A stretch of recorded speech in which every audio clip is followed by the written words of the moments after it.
So before we jump into the actual content, I think we need to just get this out the way quickly. The stuff with Aquarius, because everybody's like, what the fuck and stuff like that. Yes, in the beginning of the chapter, it still felt nonetheless like, Aquarius being able to cross over. Now, granted, there was a couple different things and it was kind of a little bit confusing in a sense, simply because it was like, okay, so a new key for Aquarius was reborn into the world, so to speak. So that's fine. But then it seems as though the reason why she popped up in particular there was because the Celestial Spirit King allowed her to cross over for a second. So, I mean, I guess, but at the end of the day, even though it's a small reunion, it's still kind of like, it really shouldn't have happened. Like, it should have just stayed that way because it's like Lucy's character development was attached to that moment. So, yeah, that's how I feel about it in general. It still feels a little bit BS. It makes a little bit more sense in the sense that, yeah, okay, the Celestial Spirit King was the reason why she was allowed to cross over right there, but I'm still kind of like, ugh. Now that we got that out the way, everything else about the chapter was very fucking good, and I thought that, yet again, we got some great information. We found out about Heartfilia, which is something that I thought we were going to have to wait a long-ass time after Zeref mentioned it. Didn't have to wait a long time, and oh my gosh, can I just have all the Heartfilia women, please? Lucy, bomb, amazing looking. Then you got Layla, oh my gosh, give me that Layla. But then we have the best of them all, the Ancestor Honor, like, damn. Bitch is a 20 out of 10, straight up. But in all seriousness, I honestly think that Hero planned a lot of this shit out for a long time. I mean, it makes sense, because at first I was kind of like, wait, what the fuck? So for 400 years, it was kind of passed down, kind of like in Yu-Gi-Oh! With Marek and his family, how they kept passing it down to the return of the Pharaoh, whatever. It was kind of like that. They kept passing it down that eventually somebody has to open up this gate so that way they could do the whole, conversion, bringing the dragons over so they could stop Acnologia. But what the fuck was up with Brandish in this chapter in the beginning, getting down and barking like a dog for Aquarius and shit like that? I was just kind of like, Brandish, like, can you bark for me? Bit too much, huh? Yeah, I know, whatever. And like I 100% called it, it was indeed a misunderstanding in regards to what happened with Brandish's mom and Layla. Layla didn't kill her or whatever. So yeah, I pretty much called it, and I'm glad that I got cleared up, because it's kind of like, come on, let's be real here. It was either going to be that Layla was going to be this master,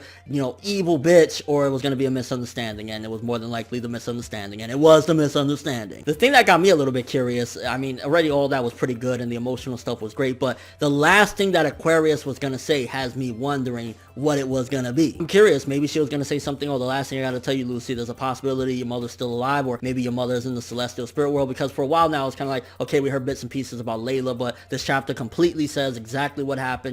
She got real fucking sick and everything from using her life force to open up the gates, and it's like, yeah, pretty big revelation there. And I guess the even more fucked up bit was she basically did that so that way Lucy didn't have to go through what her entire family did of, being the bearer of the gate to one day open it. It was like, Layla, pretty awesome mom. And I found it great as well how Hero tied up the whole thing with Zoldio, because we knew that he had ties with Layla from back in the day, but then seeing that he was the one that actually killed Grammy because he cared so much and he blamed her for the death of Layla, like, it was just really good. Like, Hero planned this shit out, honestly. Again, the only complaint I had about this chapter was, yeah, the Aquarius shit, she probably should have stayed away because of the whole Lucy character development, but aside from that, like, everything else was very informative, really good emotional stuff, and all around it was just really good stuff. Then the end of the chapter with Natsu passing out, I'm guessing that's either attributed to one of the following, either the whole thing with him using all of Igneal's powers, maybe that drained him as well, or it could be some sort of connection to Zeref. Maybe when Zeref got hurt from Natsu, it fucked him up, or it could be something to do with Zeref. Maybe when Zeref got fucked up, then Natsu got fucked up, or maybe Zeref did something to the book to make Natsu that way. It's something along the lines of that, I'm guessing. And the last thing, I guess I kind of feel a little bit weird, because when Miss Brandish was first introduced, she was introduced as like this older lady, not older, but like maybe in her 20s or even 30s, but now it's like, oh, she's close in the same age as Lucy, so they're probably going to be friends. And I mean, I guess that's an extra addition to the arsenal of fighters that they have for Fairy Tail against Zeref and his crew or whatnot, but still is like,